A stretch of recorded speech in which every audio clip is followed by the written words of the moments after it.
मधुरं स्वरूपं कर्मापिते च मधुरं मधुरा स्मृतिश्च बुद्धिं प्रबोधय प्रभो मधुबोधशक्तिं विद्यां प्रयच्छ परमां परिभावयामि।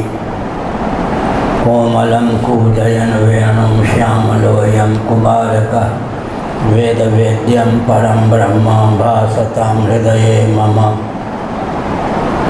पूजन्तं राम रामेति मधुरं मधुराक्षरम् आरुह्य कविता शाखां वन्दे वाल्मीकिकोकिलं। निगमकल्पतरोर्गलितं फलं शुकमुखादमृतद्रवसंयुतं पिबत भागवतं रसमालयं। मुहुरहो रसिका भुवि भावुकाः तृणादपि सुनीचेन तरोरपि सहिष्णुना अमानिना मानदेन कीर्तनीय सदा हरि। नारायणाखिल गुरो भगवन् नमस्ते शिवाय नमः। शिवलिंगाय नमः तन्मे मनः शिव संकल्पमस्तु। सर्वे भवन्तु सुखिनः। ठीक है। श्री राम जय राम जय जय राम। श्री राम जय राम जय जय राम। श्री राम जय राम जय जय राम। श्री राम जय राम जय जय राम। श्री राम जय राम जय जय राम। श्री राम जय राम जय जय राम। धर्म की अधर्म का प्राणियों में विश्व का गौ माता की गोहत्या भारत सार्वभूत हृदय धर्म सम्राट श्री स्वामी करपात्री जी महाराज की, श्री जगन्नाथ महाप्रभु की, श्री बलभद्र महाप्रभु की, भगवती सुभद्रा देवी की। हर हर महादेव। गोविंद जय जय गोपाल जय जय। गोविंद जय जय गोपाल जय जय। राधा रमण हरि गोविंद जय जय।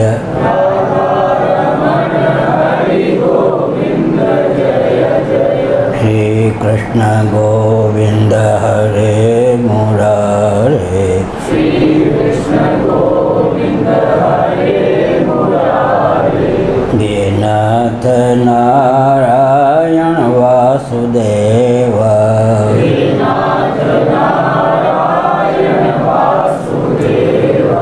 गोविंद जय जय गोपाल जय जय। गोविंद जय जय गोपाल जय जय। राधा रमण हरि गोविंद जय जय। राधा रमण हरि गोविंद जय जय। गोविंद जय जय गोपाल जय जय। गोविंद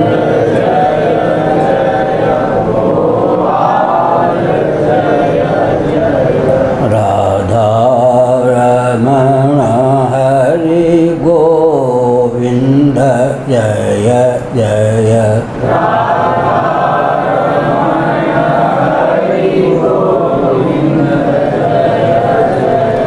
गोविंद जय जय गोपाल जय जय।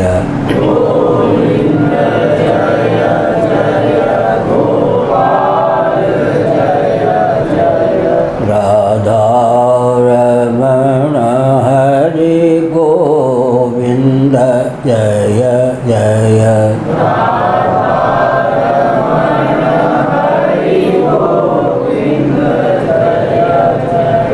श्री वृंदावन विहारी लाल की जय।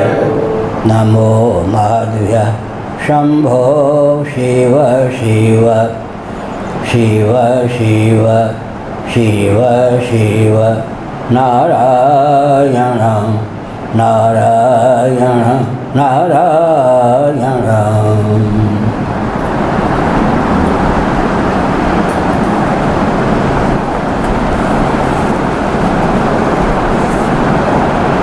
पच्चीसवां श्रीमद्भागवत 10:87-25 वेदस्तुति।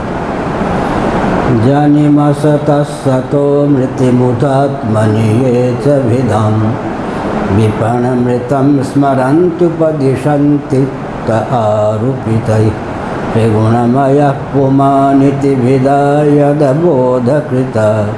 त्वयि न ततः परत्र स भवेदवबोधरसे।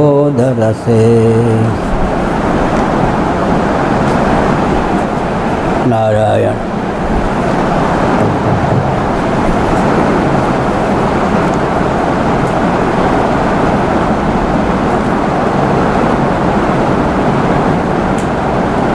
पूज्यपाद स्वामी श्री अखंडानंद सरस्वती जी महाभाग का अनुवाद किया हुआ है। प्रभु, कुछ लोग मानते हैं कि असत जगत की उत्पत्ति होती है, तो कुछ लोग कहते हैं कि सत रूप दुखों का नाश होने पर मुक्ति मिलती है।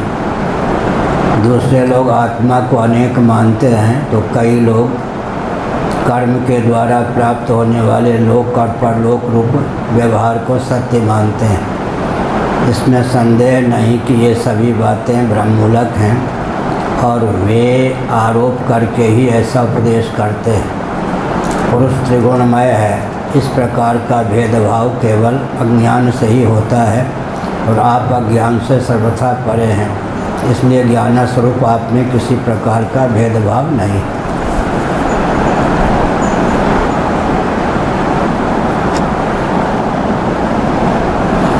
श्रीमद्भागवत के संबंध में प्रसिद्धि है एक एक एक। 3 कठिन स्थल हैं।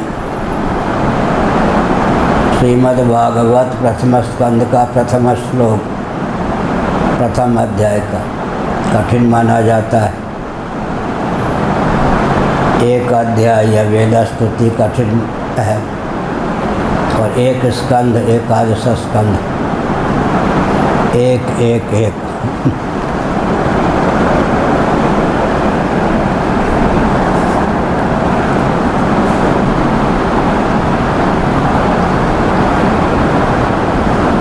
जो असत है उसका जन्म कैसा, जो सत है उसका नाश कैसा।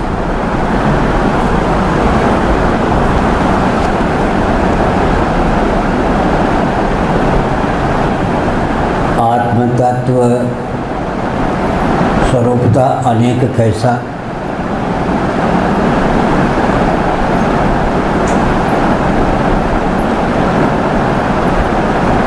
कर्म का फल नित्य कैसा।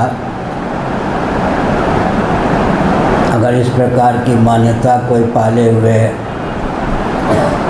हैं तो समझना चाहिए कि वो भ्रमित हैं।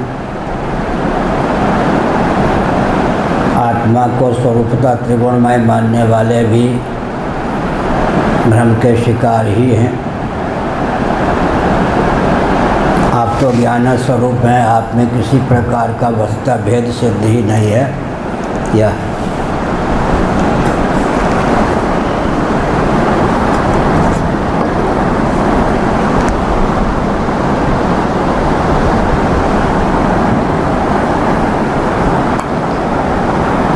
यानी असता।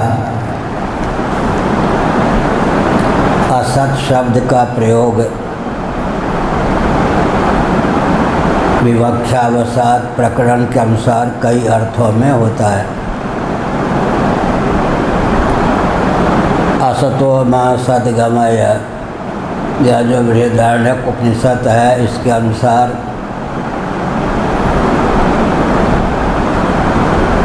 जगत को असत कहा गया है।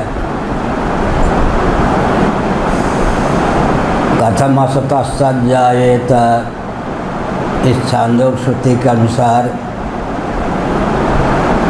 असत से सत की समुत्पत्ति सर्वथा असिद्ध मानी गई है।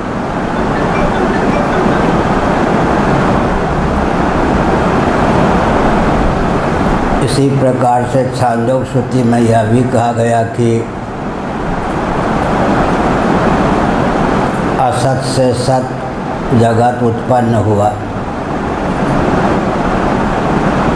ना सतो विद्यते भावो ना भावो विद्यते सतः।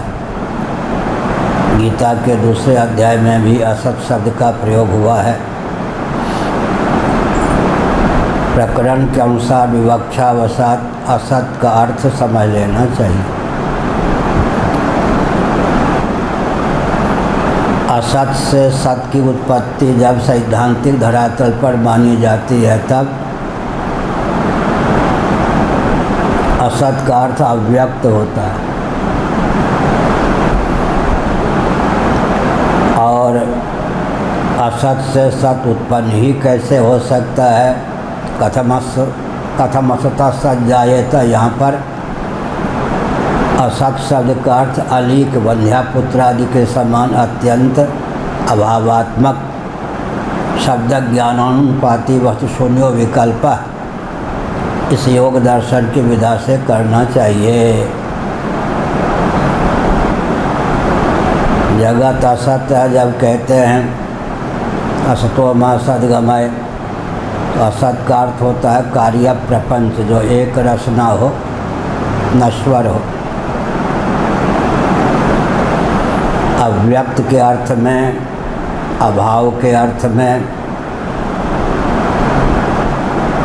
नश्वर के अर्थ में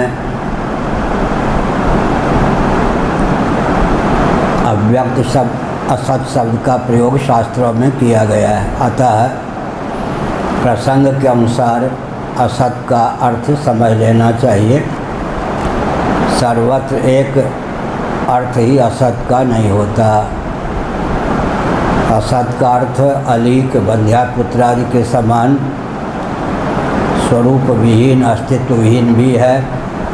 असत का अर्थ अव्यक्त भी होता है। असत का अर्थ कार्य प्रपंच, व्यक्त प्रपंच भी होता है।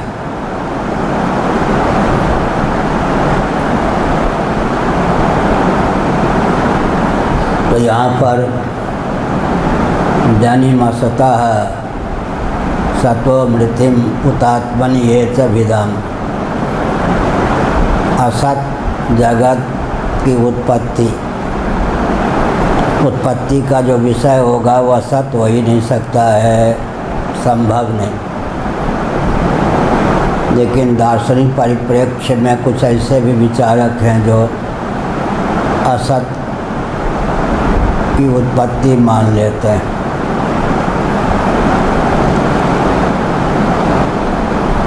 जगत को सत मानकर फिर दुख को सत मानकर फिर उसका उच्छेद भी मान लेते हैं, यह भी संभव नहीं। इसलिए वेदांत में अनिर्वचनीय शब्द का प्रयोग होता है।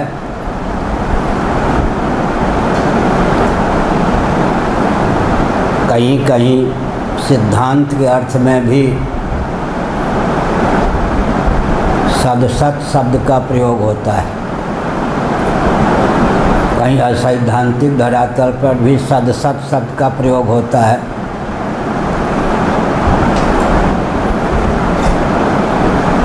सत असत का मिश्रण संभव ही नहीं है, इसलिए सदसत कोई पदार्थ नहीं।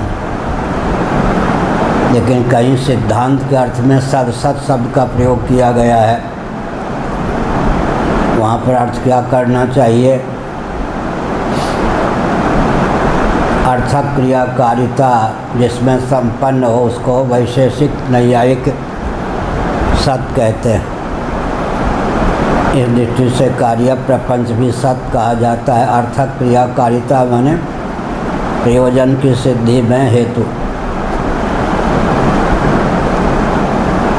जो सर्वथा अलीक पदार्थ है ही नहीं, उसकी अर्थक क्रियाकारिता या उपयोगिता भी सर्वतोभावेन अचरितार्थ है। तो वैशेषिक प्रस्थान में अगर किसी की अर्थक क्रियाकारिता उपयोगिता सिद्ध है तो उसको सत्य मानना चाहिए। वेदांत में उसको व्यावहारिक कोटि का सत्य मानते हैं। सर्वथा सत्य हो जिसका बाध ना हो, जिसके ज्ञान से अन्यों का बाध हो जाता हो, अन्यों की अर्थक क्रियाकारिता सिद्ध होने पर भी, जिनकी अर्थक क्रियाकारिता सिद्ध है वो भी यदि कार्य कोटि के पदार्थ हैं तो बाध के विषय अवश्य हैं। ना प्रतीतिस्तयोर बाधा है किंतु मिथ्यात्व निश्चय है। पंचदशी कार विद्यारण स्वामी ने बताया। तयो माने जीव जगतो है, जीव जगत की अप्रतीति का नाम बाध नहीं है, मिथ्यात्व निश्चय का नाम बाध है। गाढ़ी नींद में कार्यात्मक प्रपंच की देहेंद्रिय आदि की अप्रतीति तो हो जाती है, लेकिन इनका बाध सिद्ध नहीं होता।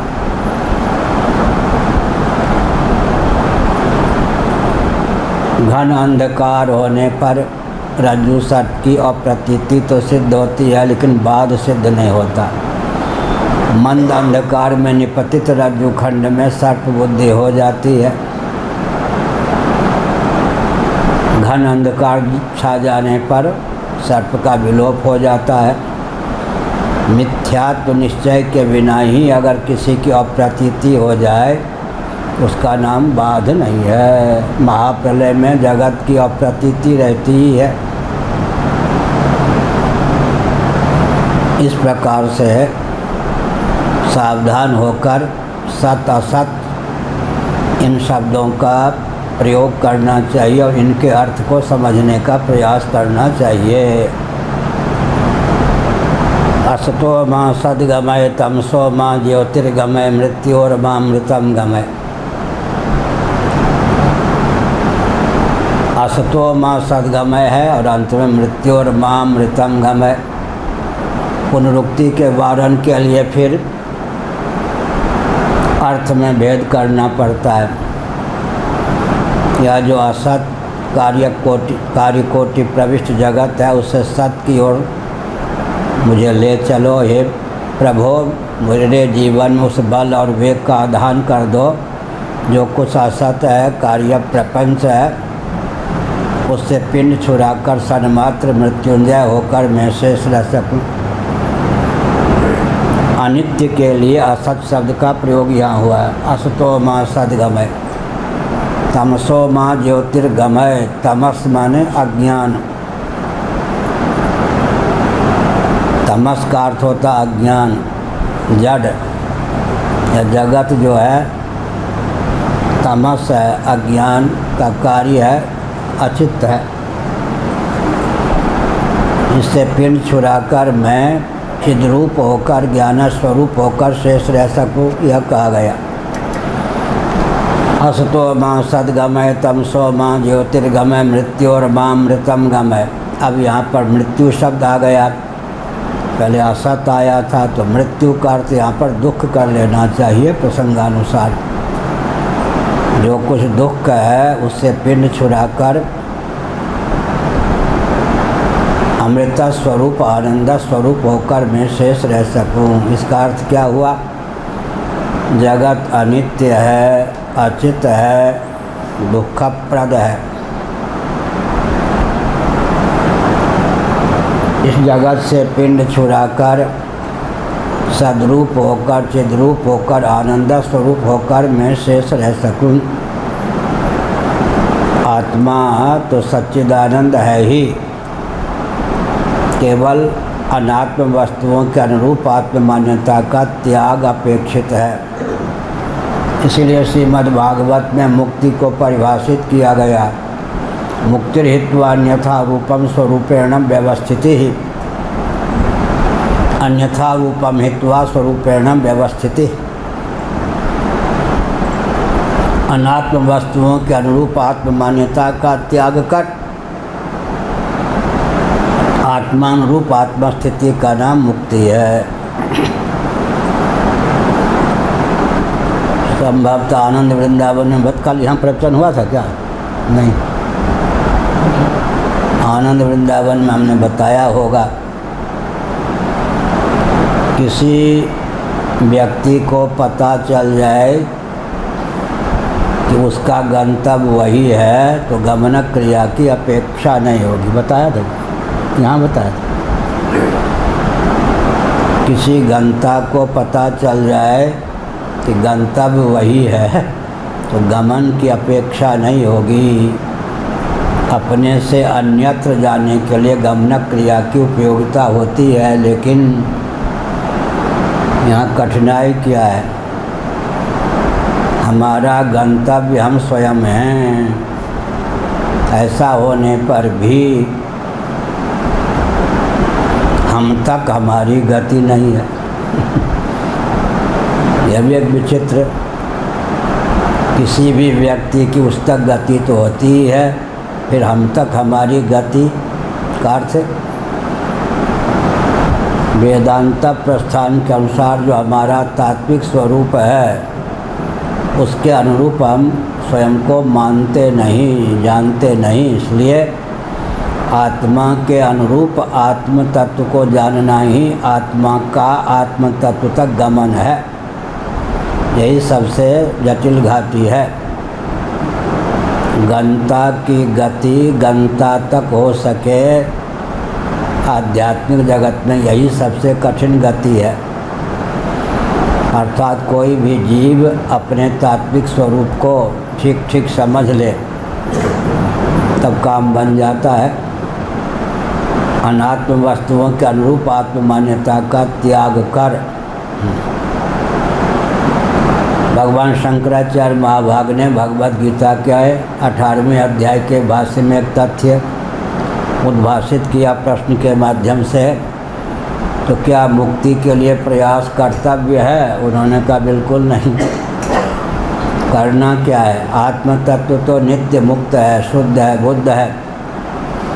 अनात्म वस्तुओं के अनुरूप आत्म मान्यता का त्याग कर्तव्य है। लेकिन अनादिकाल से अब तक अनात्म वस्तुओं के अनुरूप आत्म मान्यता को पाले हुए हैं। असंख्य वर्ष हो गए। ईश्वर के कार्यालय में भी लेखा जोखा नहीं कि प्रथम सृष्टि कब हुई।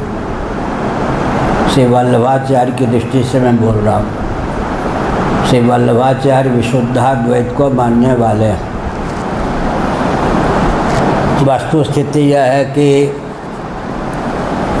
काश्मीरी शैव जो होते हैं, पूज्यपाद स्वामी श्री अखंडानंद सरस्वती जी महाभाग ने काश्मीरी वेदांतियों का जो ग्रंथ है स्पंद तत्व, उसकी व्याख्या की है बहुत मनोरम ढंग से। काश्मीरी शैव जो होते हैं वो जिसको शिव कहते हैं, वल्लभाचार्य जी उसी को पुरुषोत्तम कहते हैं। श्री वल्लभाचार्य जी का विशुद्धाद्वैत कोई अपूर्व नहीं है। काश्मीरी शैवों ने शिव के नाम पर जिस अद्वैत को सिद्ध किया है उसी को पुरुषोत्तम के नाम पर ख्यापित किया। विशुद्धाद्वैत के उद्भाषक जो माने जाते हैं मान्य श्री वल्लभाचार्य महाभाग। तो विशुद्धाद्वैत में एक प्रश्न उठता है कि परमात्मा तत्व तो नित्य शुद्ध मुक्त स्वरूप है। कभी न कभी भले ही काल का लेखा जोखा ना हो, उसने स्वेच्छापूर्वक स्वयं को जीव के रूप में अभिव्यक्त किया होगा। कभी कभी स्वयं को भुलाने के लिए भी प्रयास होता है। जैसे भंगेरी भांग पीते हैं, जब भंगेरी भांग पीते हैं तो क्या होता है, अपने को भुलाने के लिए वो भांग पी लेते हैं। कभी न कभी ईश्वर स्वेच्छापूर्वक स्वयं को जीव के रूप में अभिव्यक्त कर चुके होंगे। ईश्वर ने ही स्वयं को जीव भावापन्न किया होगा। यह विशुद्धाद्वैत का सिद्धांत। हम लोगों के प्रस्थान में अनादि अज्ञान है, अनादिकाल से जीव अज्ञानग्रस्त हैं, लेकिन अनादि होता हुआ भी अज्ञान तत्व ज्ञान से बाध होने योग्य है। बंधन अनादि होने पर भी अनंत नहीं है। ऐसी स्थिति में यह स्वाभाविक प्रश्न उठता है कि जनिमसतः सतो मृत्युमुतात्मनि ये सभिधाम विपणमृतम स्मरन्तुपदिशन्ति त आरूपितैः त्रिगुणमयः पुमानिति विदा यदबोधकृता त्वयि न ततः परत्र स भवेदवबोधरसे। जनिमसतः असत है, लेकिन जन्म का विषय कैसे बन गया? असत का जन्म कैसा? सिद्धांत पक्ष है, लेकिन जन्म मानते हैं। इसका अर्थ क्या हुआ? ब्रह्म की अपेक्षा जो प्रपंच है वो असत है, लेकिन सर्वथा असत नहीं है, अलीक नहीं है। इसलिए पैंगी रहस्योपनिषद का वचन भगवान शंकराचार्य ने उद्धृत किया है। पैंगी उपनिषद, उन्होंने इस तथ्य को उद्भाषित किया कि सदैव सत्यम। आजकल यह श्रुति उद्धृत है, ग्रंथ सुलभ नहीं है। भगवान शंकराचार्य ने लिखा सदैव सत्यम, मृत्तिकेत्येव सत्यम, छांदोग्य उपनिषद है, लेकिन सदैव सत्यम शंकर भाष्य में उद्धृत वचन है। 1180, 1135, 1131 वेद की शाखाओं का वर्णन है शास्त्र में। मुक्तिकोपनिषद के अनुसार 1180 वेद की शाखाएं सिद्ध होती हैं। शीतोपनिषद के अनुसार 1135 वेद की शाखाएं सिद्ध होती हैं। महाभाष्य व्याकरण के अनुसार 1131 वेद की शाखाएं सिद्ध होती हैं। आजकल कुल 8-9 शाखाएं शेष हैं। मुक्तिकोपनिषद के अनुसार वेद की जितनी शाखाएं हैं उतनी उपनिषदें भी हैं, होनी चाहिए। जैसे यजुर्वेद है, उसके 40वें अध्याय का नाम ही ईशावास्योपनिषद है। भगवान शंकराचार्य ने 40वें अध्याय पर भाष्य लिखा, ईशावास्यमिदग्वम सर्वम। उन्होंने एक अद्भुत तथ्य उद्भाषित किया, उस पर हमारे पूज्य गुरुदेव बहुत प्रमुदित होते थे। अद्भुत तथ्य उद्भाषित किया शंकराचार्य ने। 39 अध्याय का नाम, 39 अध्यायों का नाम उपनिषद नहीं। तो 40वें अध्याय में ईशावास्यम जहाँ से प्रारंभ है, इन मंत्रों का नाम उपनिषद क्यों? कठोपनिषद के शंकर भाष्य में उपनिषद शब्द का अर्थ दिया गया है। उपनिषद हिंसन उच्छेद के अर्थ में सत धातु का प्रयोग होता है। उपनि उपसर्ग हो गए। सर्वतो भावेन उच्छेद का नाम होता उपनिषद। जो कुछ कार्य कारणात्मक प्रपंच है, कार्य और बीजावस्थापन्न कारण, इन दोनों के मिथ्यात्व का निश्चय जिससे हो वो उपनिषद है। उपनिषद बहुत ऊंची बात है। मुंडक उपनिषद को लेकर हमारे पूज्य गुरुदेव ने बताया। मुंडक उपनिषद में कहा गया कि परा अपरा विद्या के 2 भेद होते हैं। ऋक् अपरा है, यजु अपरा है, साम अपरा है, अथर्व अपरा है विद्या। तब प्रश्न उठा, जब मूल वेद ही चारों अपरा विद्या के अंतर्गत हैं तो परा विद्या को स्थान ही नहीं मिलता, क्योंकि अंत में वेदों का जो शिरोभाग है, शिर वाला हिस्सा, उसी का नाम उपनिषद है। तो परा विद्या तो बची ही नहीं। जब पूरे यजुर्वेद को अपरा कह देंगे, विद्या अपरा विद्या, उपनिषद कहाँ से आ जाएगी परा विद्या।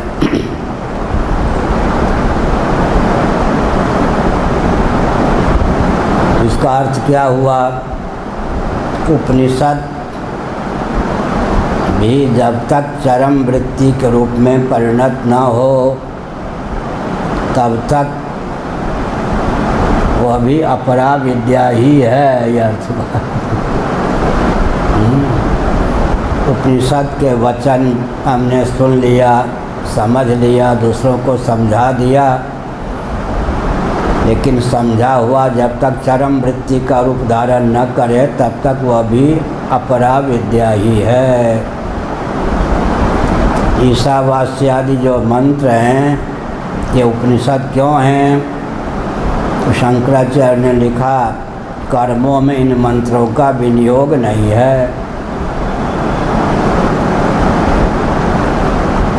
उदाहरण के लिए यजुर्वेद दशम मंडल में नासदी सूक्तम के 7 मंत्र हैं। नासदी सूक्तम पाश्चात्य वैज्ञानिक आदि भी जगत के स्वरूप की मीमांसा करते हैं तो नासदी सूक्तम अवश्य उद्धृत करते हैं या पढ़ते हैं, उसके भावों को मन में बैठाते हैं। सबसे पहले हमने शंकराचार्य होने के बाद नासदी सूक्तम की ही व्याख्या की थी। तो प्रश्न उठता है कि इन मंत्रों का नाम उपनिषद क्यों? ऐसे ईशावास्यम इत्यादि मंत्रों का नाम उपनिषद क्यों? तो शंकराचार्य ने लिखा, ये मंत्र कर्मों में विनियुक्त नहीं हैं। तब फिर प्रश्न उठा कि कई स्थल ऐसे हैं वेदों में जहाँ कर्मों में विनियोजक वचन नहीं हैं। संध्या वंदन इत्यादि करते हैं तो विनियोग होता है। धर्म अर्थ काम मोक्ष किसकी सिद्धि के लिए इन मंत्रों का विनियोग। चंबल का विनियोग यमुना में, यमुना का विनियोग गंगा में, गंगा का विनियोग हो गया सागर में। डूबे घर की बेटी तिवारी घर में विवाह दी गई, अब तिवारी हो गई, ये विनियोग हो गया। इन मंत्रों का कर्मों में विनियोग नहीं है क्योंकि विनियोजक वचन नहीं है। तब पूर्व पक्ष भगवान शंकराचार्य ने उपस्थापित किया, कहीं कहीं विनियोजक वचन न होने पर भी प्रकरण के बल पर विनियोग मान लिया जाता है। इस प्रश्न का उत्तर दिया भगवान शंकराचार्य ने, जिस स्तर के अर्थ को व्यक्त करने वाले ईशावास्यम आदि वचन हैं उस स्तर का आत्म तत्व कर्तृत्व भोक्तृत्व शून्य सिद्ध होता है। अतः विनियोजक वचन न होने पर भी विनियोजक वचन की अपनी ओर से कल्पना नहीं कर सकते। ये जो मंत्र हैं उपनिषद ही हैं, क्योंकि आत्मा के वास्तव स्वरूप के प्रतिपादक ये मंत्र होते हैं। सर्वे वेदा यत् पद्मामनन्ति वेदैश्च सर्वैरहमेव वेद्यः। ये जो वचन हैं सर्वे वेदा यत् पद्मामनन्ति कठोपनिषद, भगवान श्री कृष्ण गीता में वेदैश्च सर्वैरहमेव वेद्यः। यहाँ पर श्रीमद् भागवत में तो 11 स्कंद में इसकी व्याख्या ही है। कर्मकांड परक जो श्रुतियाँ हैं, ज्ञान कांड परक श्रुतियाँ हैं, बीच में उपासना कांड परक श्रुतियाँ हैं। चाहे कर्मकांड परक श्रुतियाँ हों चाहे उपासना कांड परक श्रुतियाँ हों, इनका भी विनियोग अंत में, समाहार अंत में आत्म तत्व के एकत्व में ही होता है। भेद का पर्यवसान अभेद में ही होता है। गौड़पादाचार्य महाभाग की कारिका को हमने यहाँ उद्धृत किया होगा या आनंद वृंदावन में। जात्याभासम चलाभासम वस्तुभासम तथैव च अजाचलम वस्तुत्वम विज्ञानम शांतमद्वयम। जात्याभासम, जन्म का आभास ही है, जन्म किसी का संभव नहीं।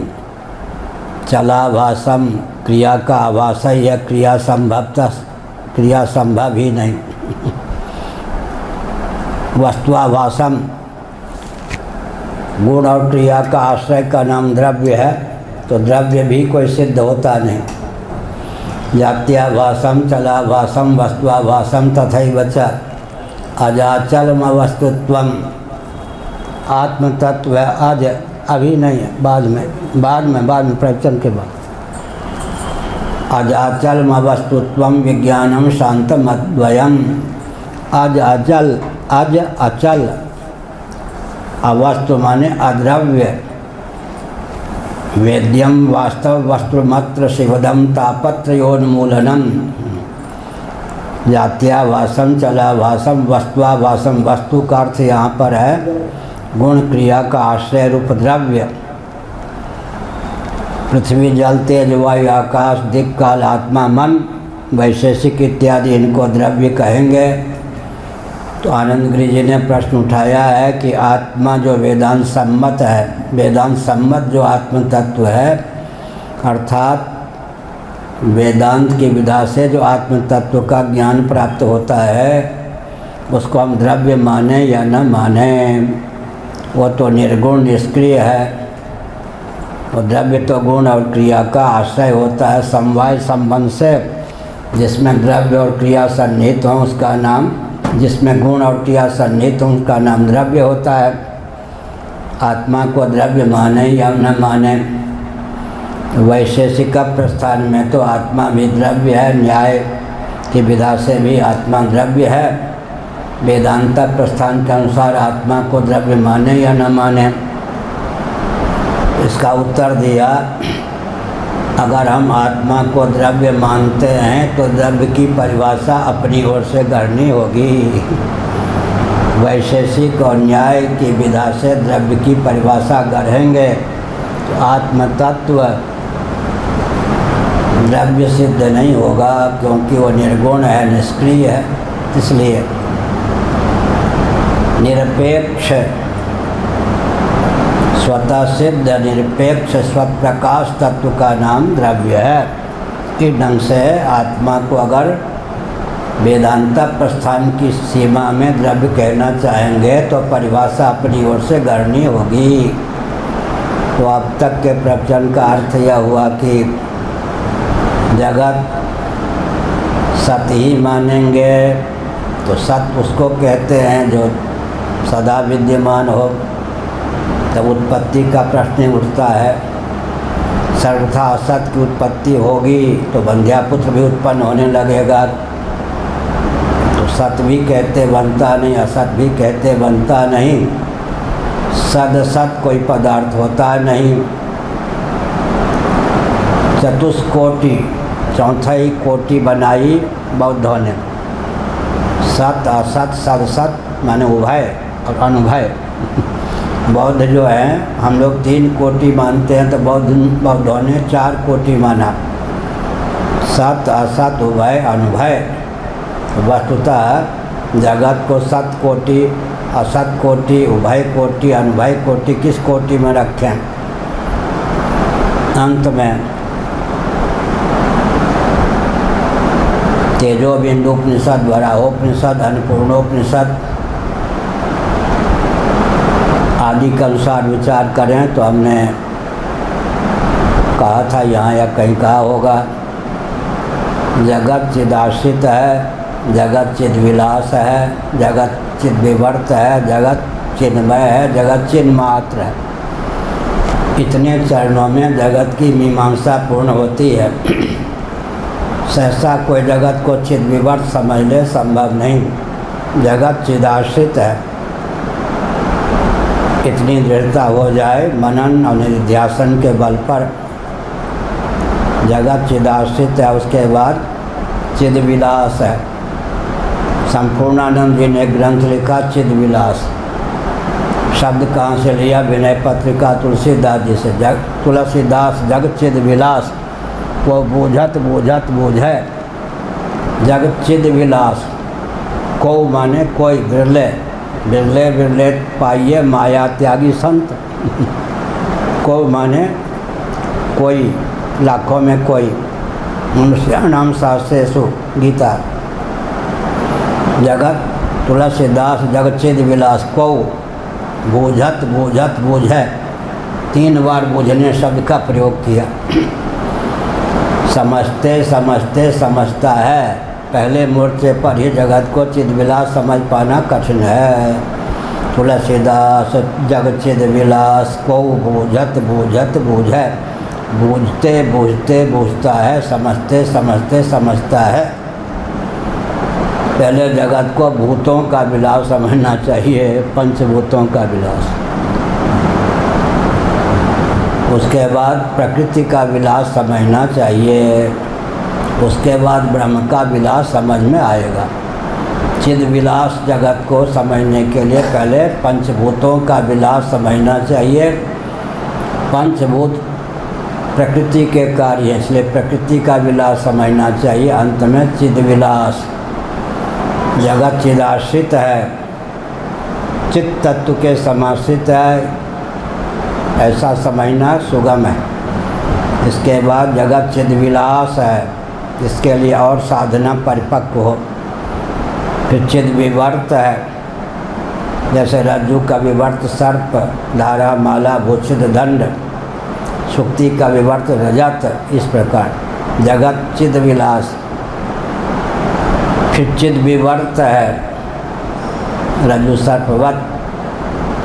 फिर चिन्मय है, मयट प्रत्यय का प्रयोग व्याकरण के अनुसार विकारार्थक, प्राचुर्यार्थक और मात्रार्थक होता है। 3 प्रकार से मयट प्रत्यय का प्रयोग वैयाकरणों ने किया है, विकारार्थक, प्राचुर्यार्थक और मात्रार्थक। तुलसीदास जगत चिद विलास, जगत चिदाश्रित है, चिद विलास है, चिद विवर्त है, चिन्मय है, अंत में चिन्ह मात्र है। तद्वत देहो की चिन्मय है। भगवान शंकराचार्य जी ने अपरोक्षानुभूति में यह वाक्य लिखा, तद्वत देहो की चिन्मय है। हमारा आपका शरीर भी चिन्मय है। द्वार ना, पंचभूतों के द्वार से जगत चिन्मय है, इतने कहेंगे ना। पंचभूतों के द्वार से सही, लेकिन परम उपादान तो शरीर का भी क्या है, चिद धातु ही है। वेदांत प्रस्थान में तो सच्चिदानंद तत्व ही जगत का उपादान कारण है, तो जगत के बाहर तो शरीर नहीं है ना। शरीर चिदाश्रित है, चिद विलास है, चिद विवर्त है, चिन्मय है, अंत में चिन्ह मात्र है। स्वप्नावस्था 1966 में ऋषिकेश में रहकर हमने स्वामी रामतीर्थ जी के जितने साहित्य सुलभ थे सबका अध्ययन किया था। स्वामी रामतीर्थ जी का यह वचन हमको बहुत प्रिय लगा, बहुत उस वचन ने प्रभावित किया कि विवेकानंद जी के साहित्य का हमने विद्यार्थी जीवन में दिल्ली में अध्ययन किया। स्वामी रामतीर्थ जी के साहित्य का अध्ययन 1966 में ऋषिकेश में किया, 6 महीने में।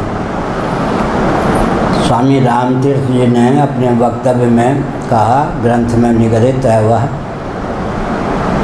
लिपिबद्ध है, अगर आप सृष्टि की उत्पत्ति, स्थिति, समृद्धि का रहस्य जानना चाहते हैं तो अपने जीवन में प्रयोगशाला है।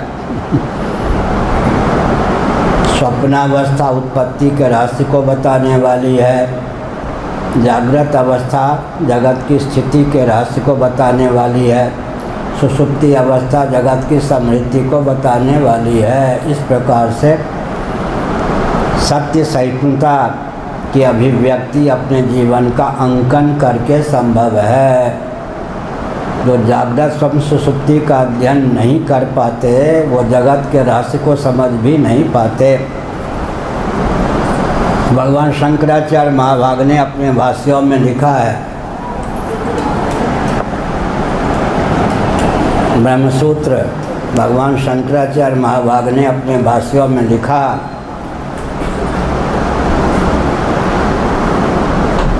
नीचे अनुभूति, ऊपर श्रुति, बीच में युक्ति, तीनों का सन्निवेश होना चाहिए। बौद्धों का सिद्धांत इसलिए नहीं टिकता, सिद्धांत ही नहीं सिद्ध होता, क्योंकि उन्होंने कुछ ऐसी मान्यताएं पाल रखी जिसमें दृष्टांता सिद्धि नामक दोष की प्रसक्ति होती है। दृष्टांत ही उनके पास कुछ नहीं। शंकराचार्य की विशेषता क्या है, उपनिषदों की विशेषता क्या है? कितना भी ऊंचा सिद्धांत ख्यापित किया जाए, अपने जीवन में और जगत में दृष्टांत हैं, जिन दृष्टांतों के बल पर उस प्रकार के सिद्धांत की सहिष्णुता व्यक्ति को प्राप्त हो सकती है। नहीं तो दृष्टांता सिद्धि आपके पक्ष में कोई दृष्टांत नहीं है। एतावता दृष्टांता सिद्धि नामक दोष से दूषित होने के कारण आपका सिद्धांत अमान्य है। अतः जगत की उत्पत्ति का रहस्य जानना हो तो स्वप्नावस्था का अनुशीलन करना चाहिए। तो शंकराचार्य की बात मैं कह रहा था, ऊपर श्रुति, बीच में युक्ति, लेकिन युक्ति की बात बाद में। नीचे अनुभूति, ऊपर श्रुति, बीच में दोनों के विरुद्ध और अनुकूल युक्ति हो तब अकाट्य हो जाती है बात। तीनों में जो पारंगत है, वेदादि शास्त्रों का वचन भी जिसको प्राप्त है, अनुभूति भी प्राप्त है और दोनों के अविरुद्ध तथा अनुकूल युक्ति भी प्राप्त है, उसका पक्ष अकाट्य होता है, अडोल होता है। सो विकम्पेन योगेन युज्यते नात्र संशय है गीता। अविकम्प योग संस्कृत में है गीता में। विनोबा भावे ने अविकम्प योग के स्थान पर अडोल, अविकम्प का अनुवाद किया अडोल। सो विकम्पेन योगेन एताम विभूतिम योगम च ममयो वेत्ति तत्वतः सो विकम्पेन योगेन युज्यते नात्र संशय। ये भी बहुत जटिल घाटी है। एताम विभूतिम योगम च, विभूति का तो वर्णन है, लेकिन गीता के इस वचन का उसी अध्याय से अर्थ करना भी कठिन है। एताम विभूतिम तो ठीक है, अमुक में मैं अमुक हूँ। विभूति का अर्थ क्या होता है? क्रियासार, वस्तुसार, भावसार का नाम विभूति। विभूति के कितने भेद हैं? क्रियासार, द्यूतम छलयताम अस्मि इत्यादि क्रियासार है। वस्तुसार, अमुक में मैं अमुक हूँ। और व्यक्तिसार, क्रियासार, वस्तुसार, व्यक्तिसार का नाम विभूति है। भगवान की विविध रूपों में अभिव्यक्ति का नाम है विभूति। विभूति के तीन भेद हो जाते हैं, क्रियासार, वस्तुसार, भावसार। संपूर्ण जगत ही भगवान की अभिव्यक्ति है। इस तथ्य में आस्था को जगाने के लिए पहले जो भगवान की स्पष्ट विभूतियाँ हैं, अर्थात क्रियासार, वस्तुसार, भावसार के रूप में निगृहित पदार्थ हैं, उनको समझना चाहिए विभूति। उसके बाद एकांशेन स्थितो जगत। अब यहाँ पर कोई गणित के अनुसार अर्थ करेगा तो क्या करेगा? मुझ परमात्मा के एक अंश में जगत स्थित है। एक अंश जब सिद्ध हो गया, मान लीजिए 18वें कोटि अंश में करोड़वें हिस्से में, तो जगत का जो क्षेत्रफल निकलेगा उसको 1 करोड़ से गुणा कर दीजिए, ईश्वर का क्षेत्रफल मिल जाएगा। क्या एक अंश से न स्थित हो जगत का अर्थ क्या होगा? इसलिए कल्पित एक देश में, वास्तव में भगवान का कोई एक देश सिद्ध होगा तो भगवान अनंत नहीं सिद्ध होंगे। कालकृत, देशकृत, वस्तुकृत, परिच्छेद, विनिर्मुक्त, सद्घन, चिद्घन, आनंद घन भगवान हैं। 6 बज गया, अब 10-15 मिनट कोई प्रश्न करना हो कर सकते हैं। नारायण।